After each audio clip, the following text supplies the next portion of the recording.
Thanks for leaving, Olivia said with a sneer as she glanced at me. I just stared back silently. We're trying to save money on wages. We don't want someone who takes advantage of overtime pay in our company, Jerry added, looking satisfied. A week later, I kept receiving calls from the company. Hello, I answered. The president asked, "Who are you?" I chuckled at his question. I'm Nicole Wallace. I'm 57 years old and I've worked here for 35 years since I graduated from college. Our company provides administrative support, handles social insurance and taxes for our clients, especially for busy company presidents who focus on sales and lack time for paperwork. I work in the tax department. I earned my bookkeeping and tax accountant qualifications in school, which led me to join this company. Currently, I manage 41 clients, keeping me quite busy. Even though a part-timer helps with accounting entries, it's still a lot to handle. But I can't show any weakness. Our clients are long-term relationships, many of whom have faced tough times. Seeing them persevere motivates me to keep going, so here I am again today, in front of my computer. Lately, I've been having a hard time. Jerry and Olivia have been bothering me a lot. Jerry, who's 6 years younger than me, is now the head of our tax department. He used to be just a regular colleague, but ever since he got promoted 5 months ago, his attitude completely changed. He used to speak politely, but now he's always sarcastic or complaining. Nicole, what are you doing? You've got some nerve slacking off during work hours, he'd say, glaring at me while I'm researching tax-saving strategies for our clients. When I tried to argue back, Jerry stayed calm and said, just check the manual for that. Don't do anything unnecessary, and if you end up working overtime, don't expect to get paid for it. I overheard Olivia, Jerry's assistant, saying, Nicole, you should work more efficiently. At this rate, you'll never finish. She laughed mockingly, adding, that's probably why you're still just a regular employee. I was actually the first one offered the promotion to head the department, but I turned it down. Being the head would mean more time managing and less time working directly with clients. Since it was an internal offer, Jerry and Olivia didn't know about it. I'll make sure to keep up with my regular duties, I managed to say. Despite everything, Jerry and Olivia kept harassing me. You're racking up overtime again. What a waste, Jerry's angry voice echoed today. Nicole, enough already. Your constant overtime is dragging down the whole tax department's performance, Olivia sighed. The reason for yesterday's overtime was simple. Jerry had let a month's worth of declaration forms pile up, all due by the end of the month. After work yesterday, he abruptly dumped several client files on my desk. My heart sank when I saw them. Wait, aren't these all due this month? I asked in confusion, but Jerry was already packing up. I'm leaving. Take care of these, he said briskly and hurried out of the office.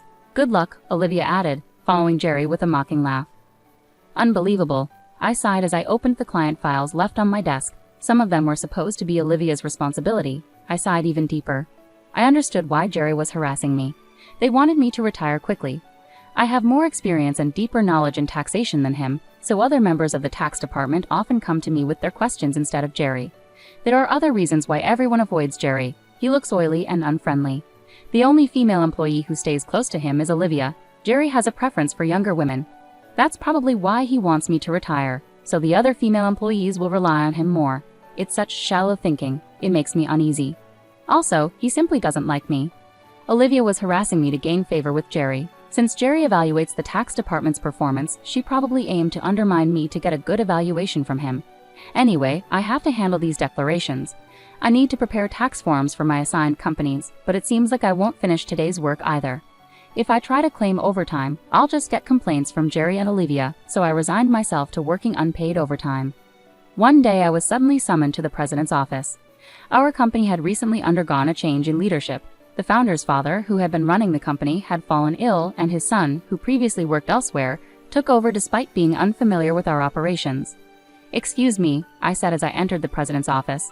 I noticed Jerry and Olivia there, both wearing unpleasant smirks. Why are Jerry and the others here? I muttered quietly, trying not to be heard. In this tense and strange atmosphere, the president spoke. Nicole, we need you to resign by the end of this month. Excuse me? What do you mean? I asked, feeling bewildered. I've been informed by Jerry and Olivia that you've been billing excessive overtime. While other members of the tax department have around 16 hours of overtime per month, you've logged over 83 hours. Doesn't that strike you as odd? Jerry and Olivia haven't logged any overtime this month. Quite impressive, don't you think? The president looked at me sternly. The reason my overtime was so high this month was because I was covering Jerry and Olivia's workload. I wanted to explain, but blaming Jerry could make it seem like I couldn't manage my time. So I stuck to the facts. I haven't overbilled for overtime. It's because I couldn't finish my work within regular hours, I clarified. The president sighed deeply. I'm skeptical, but without evidence, I won't pursue it further. However, we can't continue to employ someone who works at that pace, so I need you to resign. The president seemed resolute, asking me to leave the company where I'd dedicated my entire 35-year career. I felt worn out too. No matter how much extra work I took on, it never seemed to be acknowledged. Instead, I ended up shouldering Jerry and Olivia's responsibilities as well. Yes, I understand. I'll resign at the end of this month, I repeated to the president, realizing I had already agreed to it. I glanced at Jerry and Olivia. They were smiling smugly, clearly pleased with the outcome. After leaving the president's office with them, Olivia sneered at me, saying, "Thanks for quitting." I just stared back at her silently. Jerry echoed the sentiment, looking down on me as well. "We're cutting labor costs. We don't need someone who takes advantage of overtime pay at our company," he added, seemingly pleased. As I watched them chat cheerfully, I began preparing handover documents for all my clients. It was important to ensure a smooth transition, so I made sure to personally say goodbye to those I was handing over to. I also tried to schedule a meeting with the president to bid farewell in person. For those I couldn't meet, I sent letters informing them of my successor.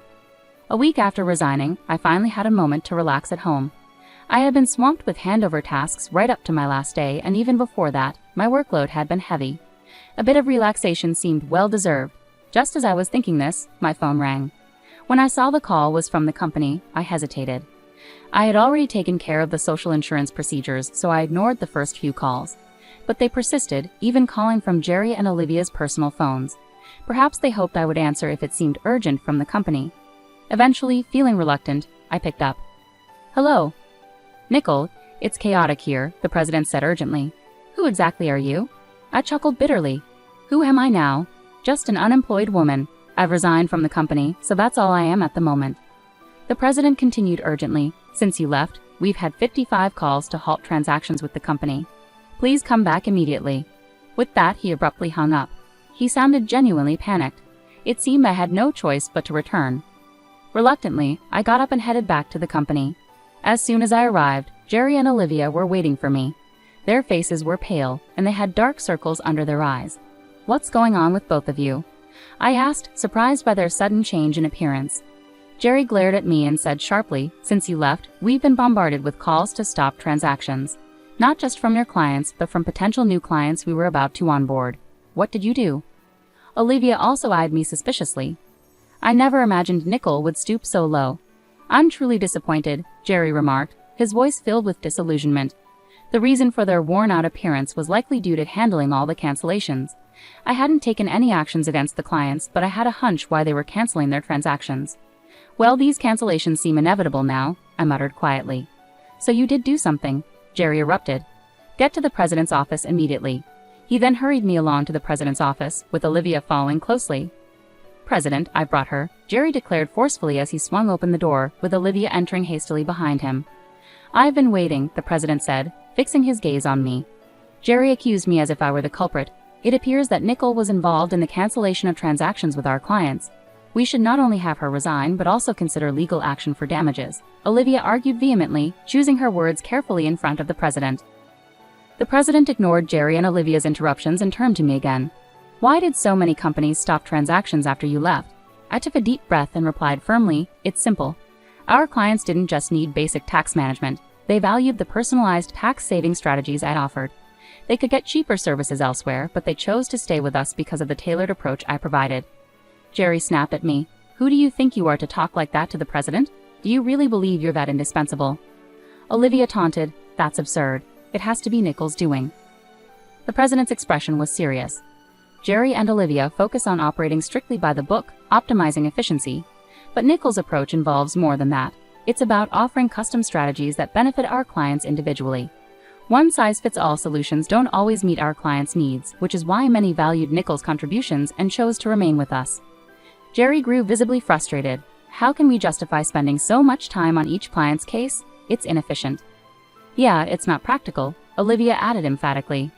The president sighed deeply and revealed, "Actually, I just spoke with Dad, the former president. Some of the clients who stopped transactions went directly to him to discuss Nicole." I was taken aback by this unexpected turn. I hadn't realized the extent to which clients valued my contributions. Dad mentioned that the tax department thrived because of Nicole. She not only managed her own clients exceptionally well, but also supported her colleagues' clients, offering expertise that Jerry can't match. They'd also mentioned that if Nicole hadn't declined a promotion earlier, she would have been in a higher position than a department head by now, the president said with a troubled expression. No way, Olivia exclaimed, clearly shocked. It seemed she couldn't fathom the idea of me potentially being her superior.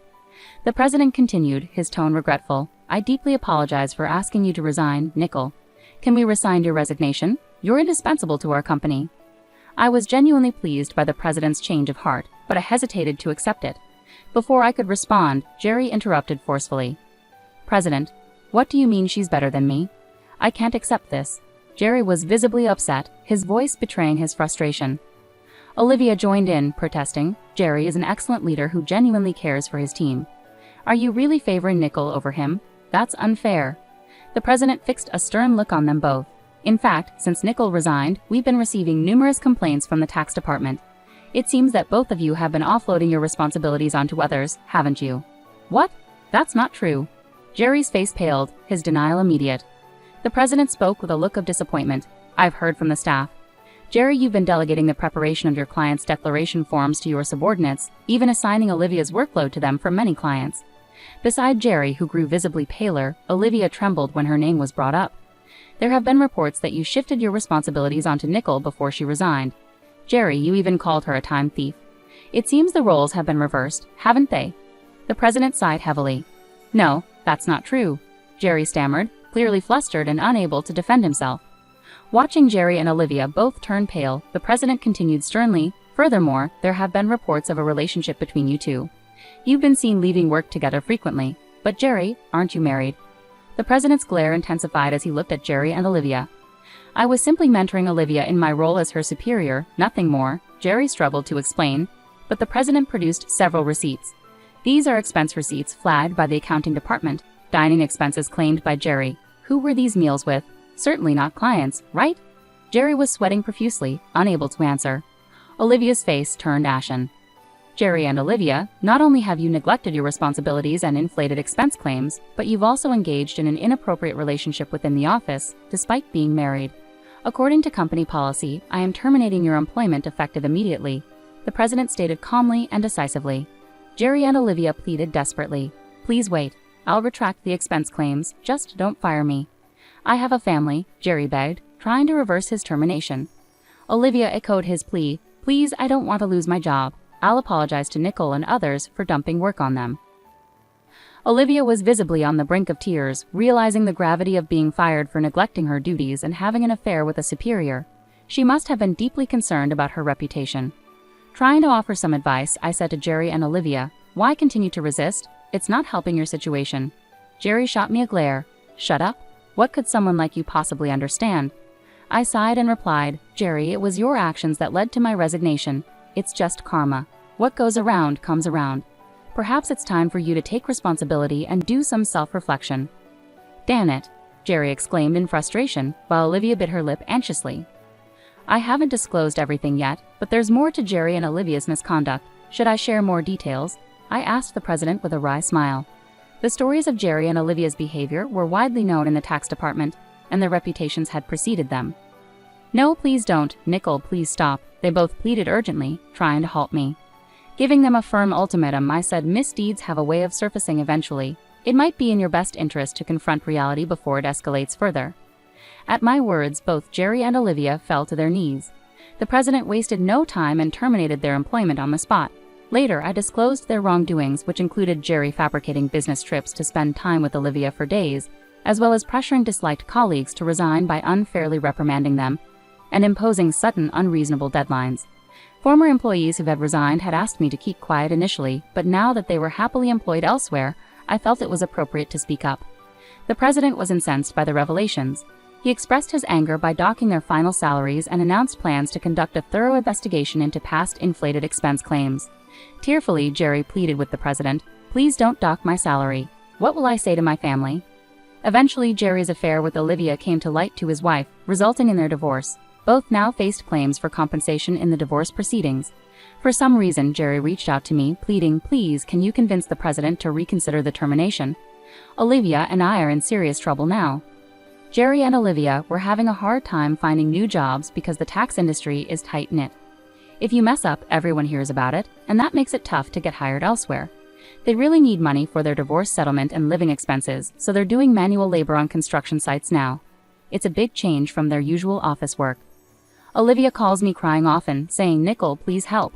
I just wanted a raise and a better life," she would say tearfully, but I couldn't bring myself to help. I still vividly remembered the stress and problems they caused me. I would say to Olivia, "You made your choices, now you have to deal with them," I explained. "You can't expect sympathy when you never showed any to others." "But it's so tough," Olivia would cry. "I never thought it would turn out like this." "Actions have consequences," I replied.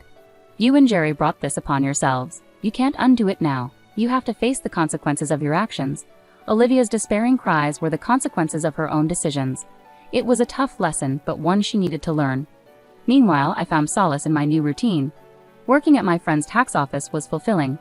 I enjoyed the work and the positive environment, unlike the toxic atmosphere Jerry and Olivia had created. The president's requests for my return became more frequent.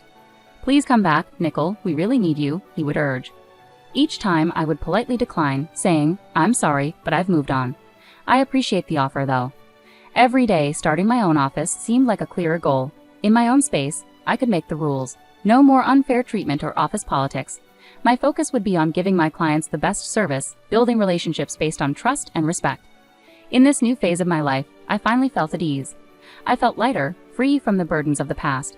My days had purpose, and my nights were calm, without the anxiety that used to bother me. Looking ahead, I saw endless opportunities. I could learn more, face new challenges, and create something from scratch. My second chance was just beginning, and I was eager for what lay ahead. Freed from the negativity of my old job, I embraced the opportunities ahead with enthusiasm. As I planned my new business, I recalled the support and trust my clients had shown me. They were my motivation to stay in this field. Their faith in my abilities formed the bedrock of my new venture. With them in mind, I felt confident in my future success. Though my journey had been challenging, it had also made me resilient. Strengthened by my experiences, I was prepared to turn the page and embark on a new chapter with renewed vigor and a clear vision. Ultimately, Olivia and Jerry's setbacks served as a stark reminder of the importance of integrity and respect in the workplace. Their story underscored my commitment to fostering a positive and supportive environment in my own office. Moving forward, I carried the knowledge that I could overcome any obstacle. My determination and resilience had brought me this far and would continue to guide me in the future. My second chance wasn't just a continuation of the past, it was a fresh start filled with promise and potential.